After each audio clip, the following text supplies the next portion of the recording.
Boa noite a todos que estão me ouvindo, me assistindo. Nós estamos hoje trazendo a vocês o ideário da prova que nós cumpre realizar, uma prova que, na verdade, está já no seu Moodle e que vocês, evidentemente, têm uma semana para complementar e responder às indagações postas. Ao final desta semana, ou seja, na próxima quarta-feira, estaremos trazendo a vocês uma devida avaliação das provas que vocês elaboraram. Portanto, eu peço que, se puderem, já antecipem as entregas ou que, pelo menos, entreguem todas as provas até a quarta-feira, impreterivelmente, lá no Moodle, diretamente no Moodle. Bom, para facilitar a análise dessa prova, e essa prova vale 4 pontos, considerando ainda que nós temos uma segunda prova que vai valer 6 pontos, eu quero que vocês, então, analisem algumas questões que foram postas, mais precisamente 10 questões objetivas, que estão sendo elaboradas no sentido de garantir-lhes tempo suficiente para responder. Vocês sabem que nesta nova fórmula de atuação, em função da Covid, nós estamos viabilizando que vocês possam analisar profundamente as questões envolvendo a prova. E na nossa prova, especificamente, nós vamos analisar, pessoal, as questões relativas à competência judicial ou à competência judiciária do juiz brasileiro, ou a questão de jurisdição e competência, que é o primeiro ponto que foi analisado neste semestre. Posteriormente, vocês vão ainda comigo analisar a questão, basicamente, da cooperação jurídica internacional.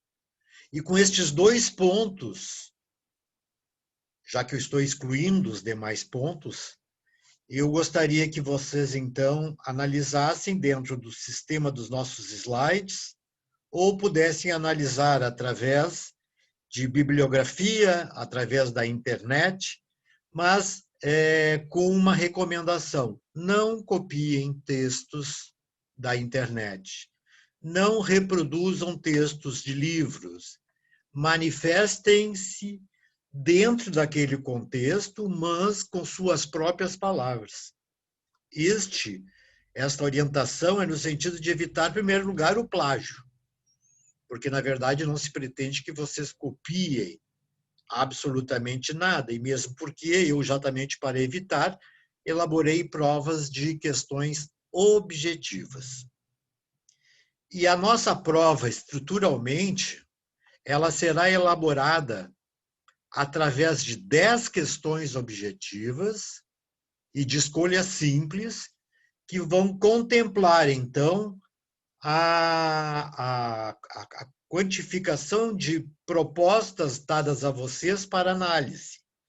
Eu entendo que é um momento muito importante porque, a partir deste momento, vocês estão, basicamente, analisando questões que vão ser indispensáveis no final do semestre.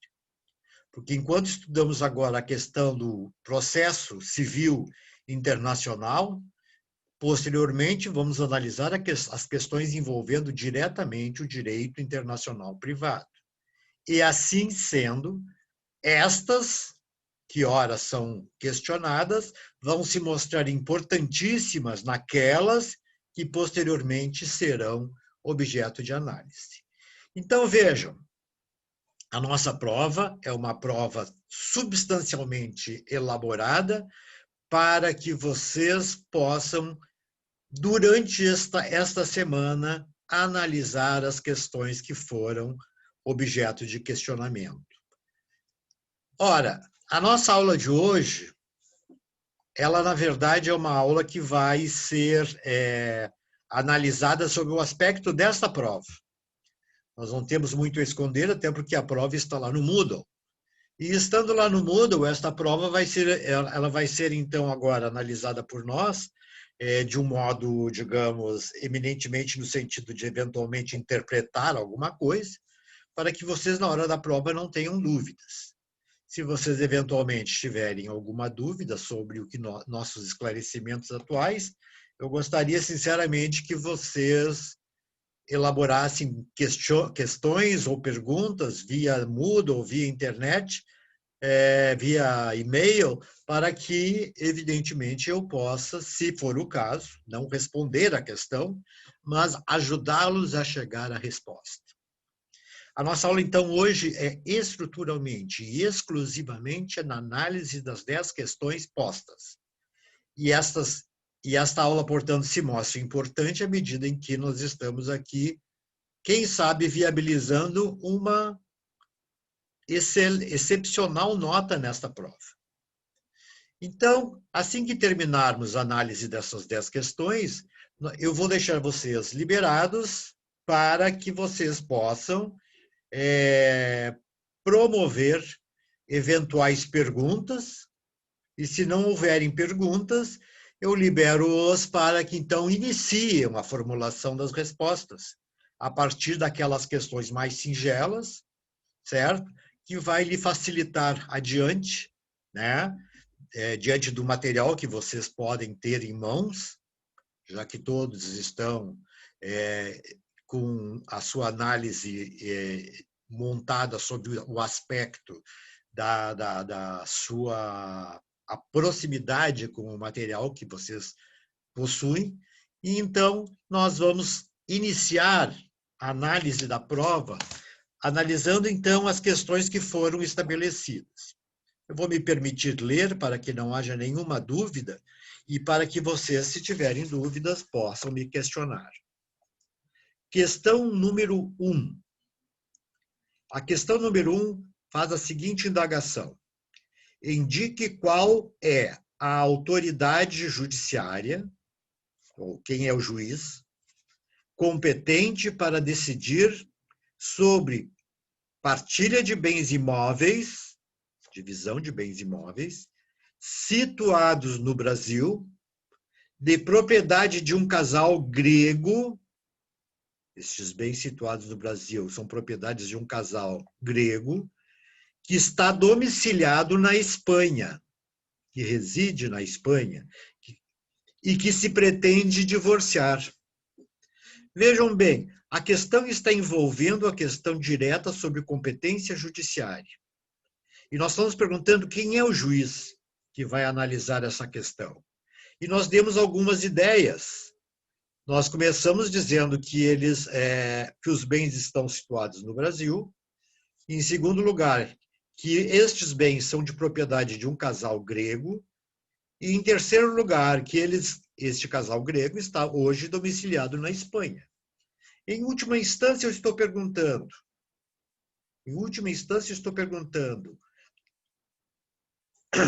qual o juiz que vai julgar? O juiz brasileiro? O juiz grego? O juiz espanhol?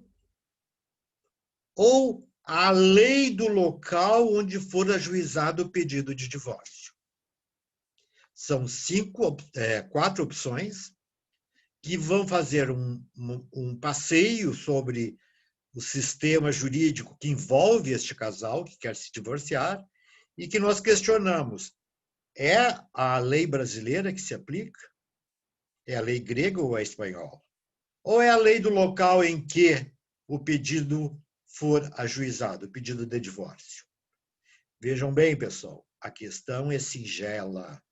Ela encontra resposta no nosso Código de Processo Civil, estruturalmente na parte em que envolve, né, a competência judiciária ou a extensão da competência e da jurisdição do juiz brasileiro. Ali vocês encontrarão a resposta. Eu já antecipo também, se vocês quiserem, eventualmente, positivar algum questionamento sobre a questão, quando da sua elaboração, vocês podem fazê-lo através de uma folha avulsa, certo? Ou através de uma de uma página avulsa lá no Moodle, onde vocês vão botar alguma questão que seja objeto de controvérsia. Isto não é obrigatório, mas isto pode me ajudar a entender o raciocínio que o aluno fez e a fundamentação que ele empregou. Portanto, se quiserem, não vai haver aumento de nota por isso, ou redução de nota, podem simplesmente marcar com um X a resposta correta, ou podem, se quiserem, esclarecer eventuais dúvidas e por que não responderam à questão. Certo? Na aula subsequente à próxima, nós estaremos, então, corrigindo essas questões. Número 2. O Superior Tribunal de Justiça, em determinado julgamento, que foi realizado no ano de 2016, em juízo de delibação, lembrem-se do que é a delibação, analisem o que é a delibação. Então, vejam, o STJ, um julgamento em juízo de delibação, indeferiu um pedido de homologação de sentença estrangeira. Indeferiu. Numa ação de alimentos promovida na França. Ou seja, a sentença que veio para a homologação do STJ é uma sentença francesa e ela envolve uma ação de alimentos, ok? Muito bem. Então, este indeferimento do STJ ocorreu sob que argumento? Nós botamos algumas hipóteses, que também são 4, para vocês tentar esclarecer qual é o fundamento pelo qual, provavelmente, o STJ indeferiu o pedido. Não esqueçam que nós temos a verificar a ideia do preenchimento daqueles pressupostos legais para a concessão da homologação de sentença. Então, vejam, a resposta diz o seguinte. Primeira, é o juiz francês. Não, o juízo francês é incompetente, diz a resposta, para decidir sobre a medida proposta. Em qualquer momento, o que nós estamos perguntando, o que nós estamos afirmando aqui, é que este juiz francês é incompetente para esta ação. Vejam, tratar-se de uma ação de alimentos. Nós vamos ter também que analisar, então, o aspecto relativo à competência concorrente e à competência privativa dos juízes, certo? E segunda opção, a citação do réu, lá na origem, que era domiciliado no Brasil, ocorreu por via postal. O questionamento é, o réu pode ser citado via postal, ou seja, o sistema brasileiro admite a utilização da via postal para a citação, quem sabe para a agilização do processo? Qual é a resposta? Letra C. A decisão homologanda é nula, por falta de fundamentação. Ora, essa questão aqui deixa bem transparente que se pode ou se não pode o STJ anular a decisão estrangeira, porque não foi fundamentada. Pensem bem. Letra D. A decisão homologanda não considerou a existência de litispendência. Ou seja, o que está sendo analisado é que, eventualmente, há uma outra ação no Brasil e outra na França. E que não foi considerada que houve litispendência na questão.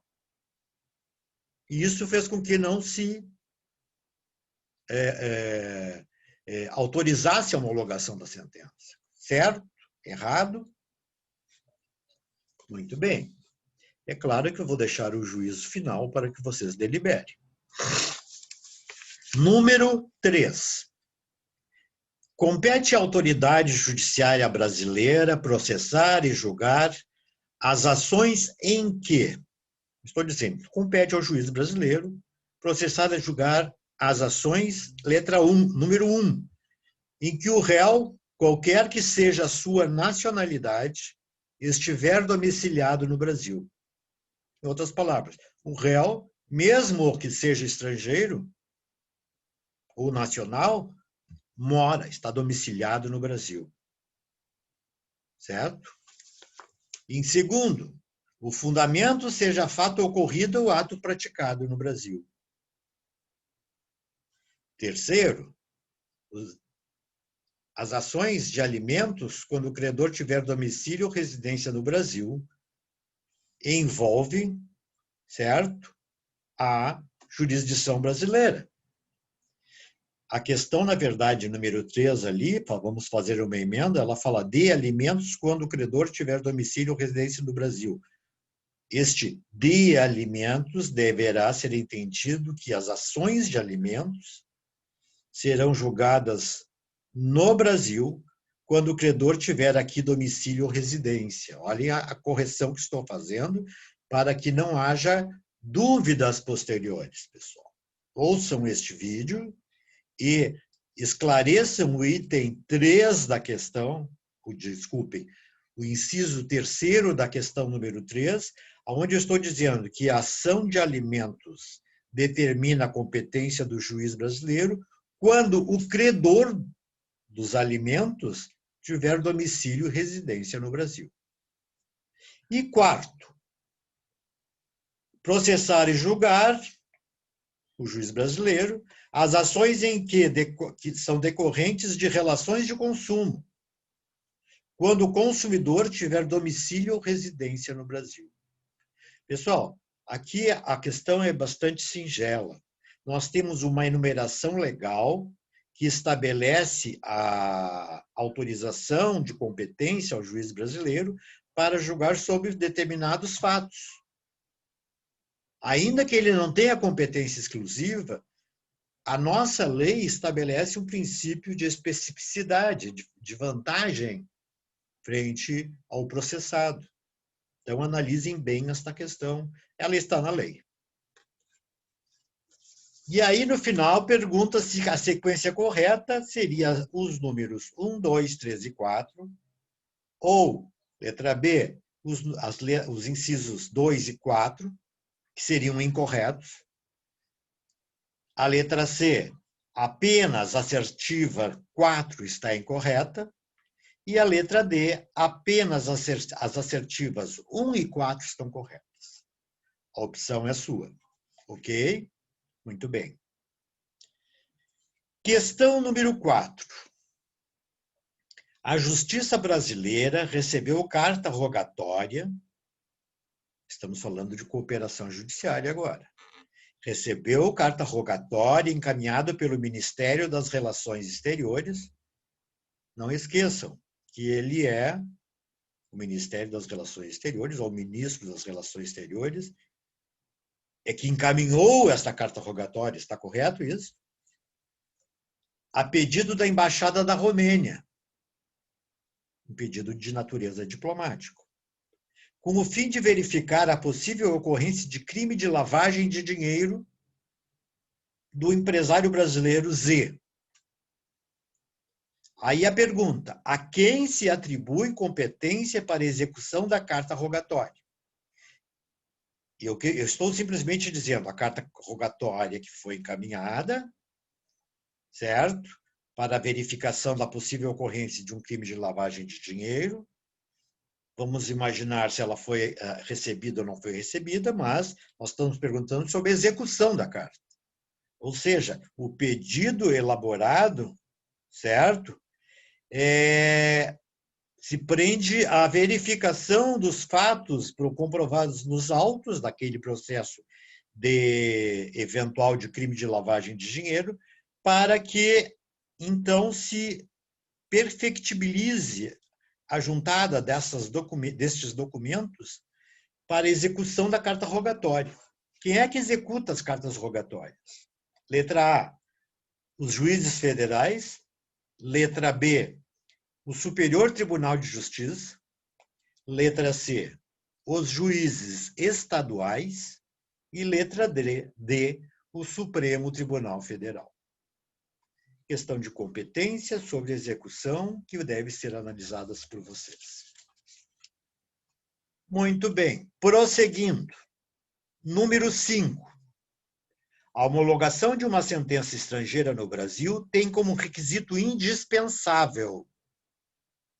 Estou dizendo que a homologação da sentença exige, 2 pontos, letra A, haver sido proferida por autoridade competente,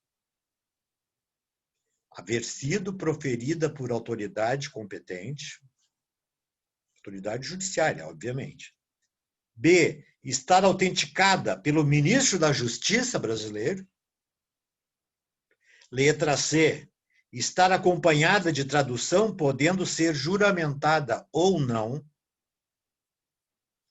E letra D, ser decisão proferida por órgão colegiado ou tribunal. Aquela decisão foi proferida por um órgão colegiado, não um juiz simples. E a letra E que consta aqui, certo? A letra E que consta aqui será excluída desta questão. Vejam bem, número 5, questão E, excluam-na, porque são 4 as hipóteses e aqui constaram 5 hipóteses. Mantém-se, então, a questão A, a questão B, a questão C e a questão D.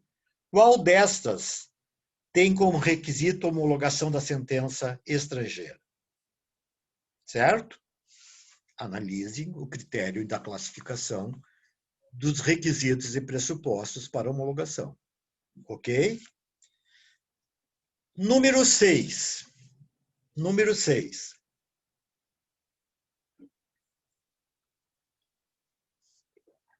A respeito das regras atinentes ao processo internacional e à homologação de sentenças estrangeiras, assinale a opção correta.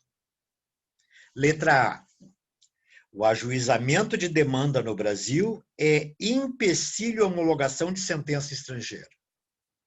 Repito, quando se ajuiza uma ação no Brasil, uma determinada demanda no Brasil, isto impede que uma sentença estrangeira seja homologada?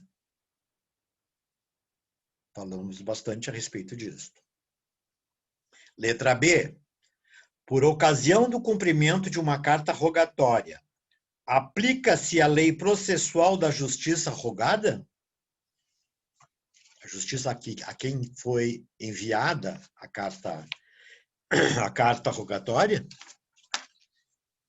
Sendo irrelevante a solicitação da justiça rogante no sentido de se aplicar a sua legislação.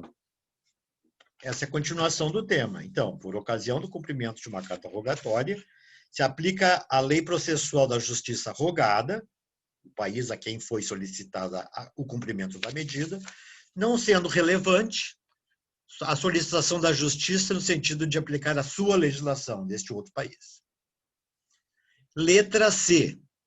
Para fins de homologação de sentença estrangeira, exige-se que ela não ofenda a soberania nacional, a ordem pública e os bons costumes, assim como se impõe a pré-existência de tratado específico ou promessa de reciprocidade para o seu reconhecimento. Vejam, se queremos homologar uma sentença estrangeira, ela não pode ofender, diz a questão, soberania nacional, a ordem pública e os bons costumes. E, no mesmo sentido, se impõe a existência de um tratado específico ou uma promessa de reciprocidade para o seu reconhecimento. Está correta essa opção? E letra D. Em casos específicos, o STJ poderá reexaminar, a requerimento do interessado, as decisões já proferidas em pedidos de homologação de sentenças estrangeiras. Pessoal, analisem o contexto da resolução número 9 e do regimento interno do STJ. Eu estou aqui simplesmente dizendo que há competência do STJ para reexaminar, se a parte interessada pedir, decisões que já foram proferidas em pedidos de homologação de sentenças estrangeiras e que talvez, eventualmente, sejam divergentes. Tá? Sétimo, no Brasil, os instrumentos de cooperação jurídica internacional são: quais os instrumentos de cooperação jurídica internacional que estão listados no capítulo que analisamos, lá no CPC? Primeiro, a carta rogatória e a homologação da sentença estrangeira, conforme a Constituição Federal. B, a homologação de sentença estrangeira, a carta rogatória e a extradição na forma da Constituição Federal. Letra C, o auxílio direto, a homologação de sentença estrangeira, a carta rogatória e a extradição, ainda que estes não estejam todos previstos na Constituição Federal, ainda que não estejam previstos. E letra D, resumem-se hoje ao auxílio direto que substitui todos os demais. A questão é bem singela, me parece que não há como errar, mas tudo bem, pessoal, cuidado. Número 8. Sobre auxílio direto. É incorreto afirmar. Letra A. O auxílio direto pode ser utilizado para a obtenção e a prestação de informações sobre ordenamento jurídico e sobre processos administrativos ou jurisdicionais findos ou em curso. Para obter esta prestação de informações, certo? Sobre ordenamento jurídico, sobre processos administrativos ou judiciais findos ou em curso, usamos auxílio direto? Letra B. Por meio do pedido de auxílio direto, é possível realizar a colheita de provas, salvo se a medida for adotada em processo em curso no estrangeiro, de competência exclusiva da autoridade judiciária brasileira, ou seja, naqueles processos que só o juiz brasileiro pode julgar. Letra C. O auxílio direto é procedimento de jurisdição contenciosa, que deve tramitar no Superior Tribunal, STJ, ali está ST, bota um J ali, pessoal, STJ, assegurando às partes as garantias do devido processo legal. Ou seja, quando o pedido de auxílio direto possui jurisdição contenciosa. Segundo, o pedido de auxílio direto deve tramitar no STJ. O pedido de auxílio direto assegura às partes o devido processo legal, ou o contraditório, a defesa, a impugnação.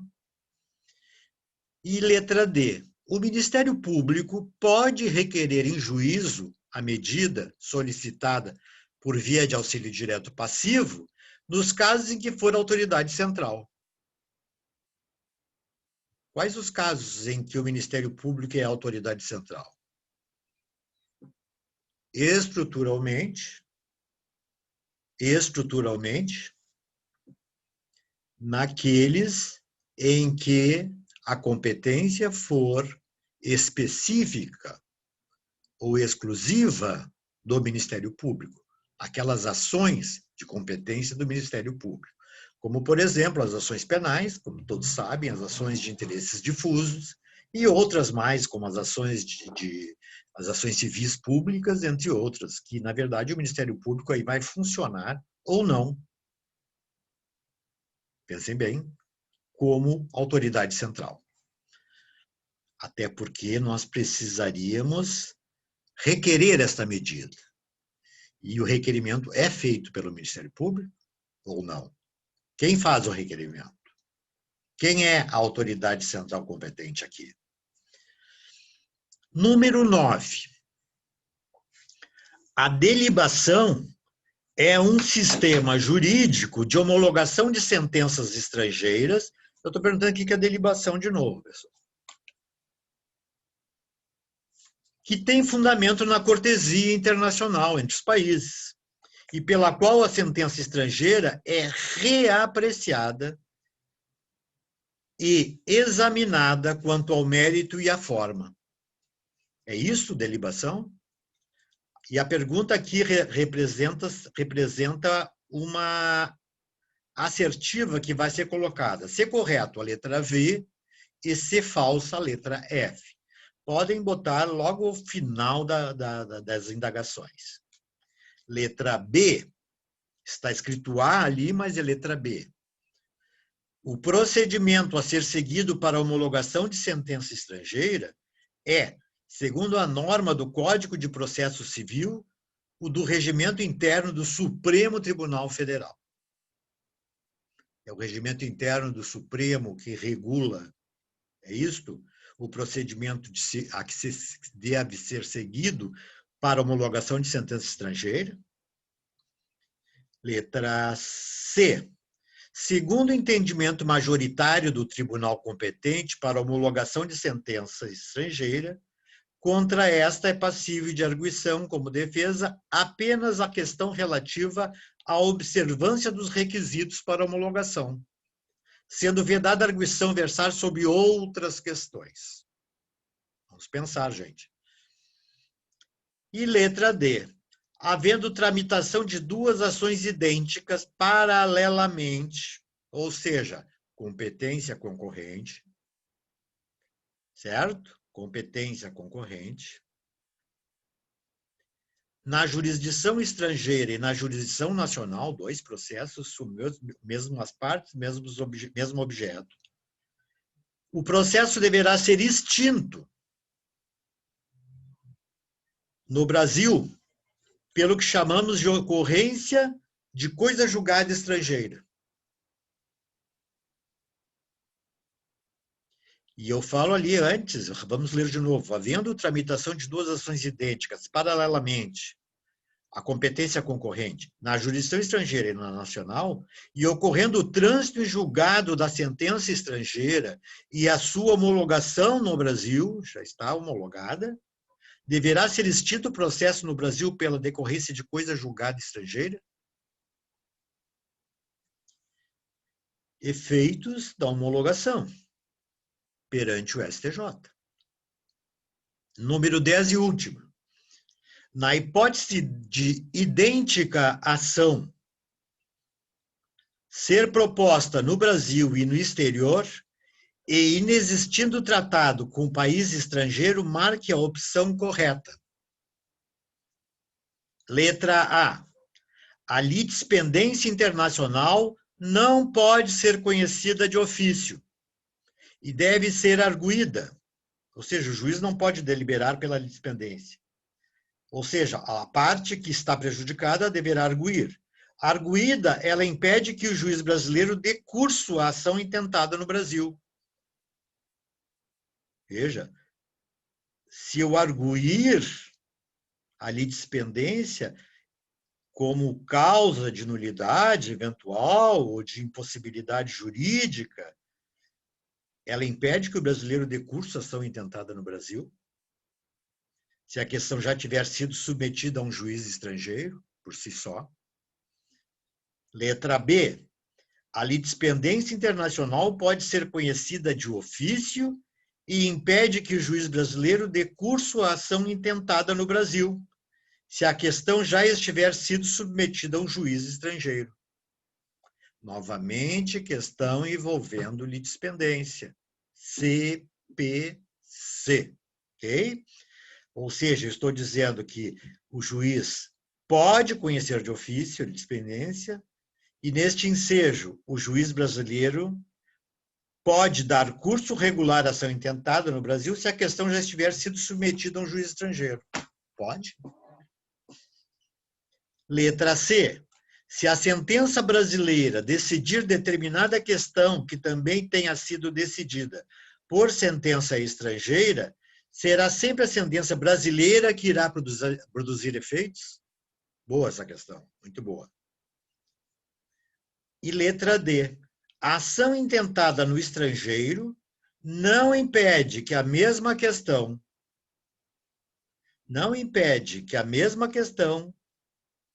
seja submetida a juiz brasileiro e nem produz litispendência.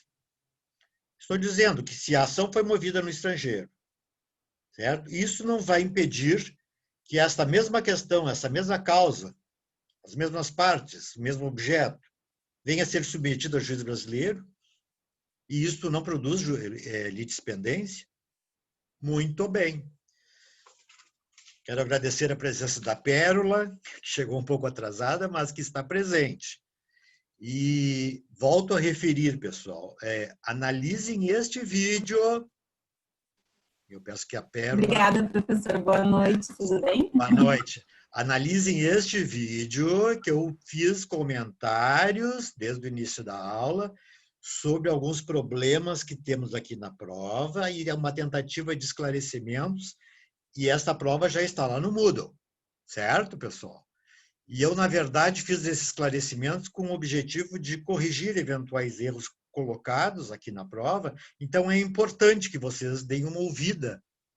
E você, no caso, chegou um pouco já ao final da correção, mas dentro deste vídeo, e até amanhã já está devidamente publicizado, você terá algumas informações que são importantes. Não muitas, mas informações que são importantes para poder você analisar essas questões, ok? Não há nenhum problema, é uma satisfação que eu possa trazer a vocês esta ajuda, né? E peço a vocês o seguinte, se me entregarem até a semana que vem todas as provas, eu vou conseguir, evidentemente, discutir com vocês novamente cada uma delas. E agora baseado naquilo que vocês escreveram e que já postaram novamente lá no Moodle, ok? E aí é um momento de reflexão, pessoal. Esta prova não é uma prova que eu vou imprimir uma nota 0 ou uma nota 10, não é isso. Essa prova vale 4, que complementarmente com a outra prova valer mais 6, e essas duas provas farão a média do semestre. Evidentemente que no momento em que a prova é elaborada e você tem alguma dúvida sobre alguma questão, por entenderem mal interpretada, errônea ou qualquer outra questão, essas questões podem ser colacionadas, podem ser juntadas à sua prova lá no Moodle com os esclarecimentos respectivos, certo? Entendeu, Pérola? Tudo ok? Eu vou, na verdade, como eu referi no início da aula, eu vou simplesmente... Tudo certo, professor. Tudo certo. Eu vou simplesmente, então, deixar com vocês já a análise do conteúdo do Moodle.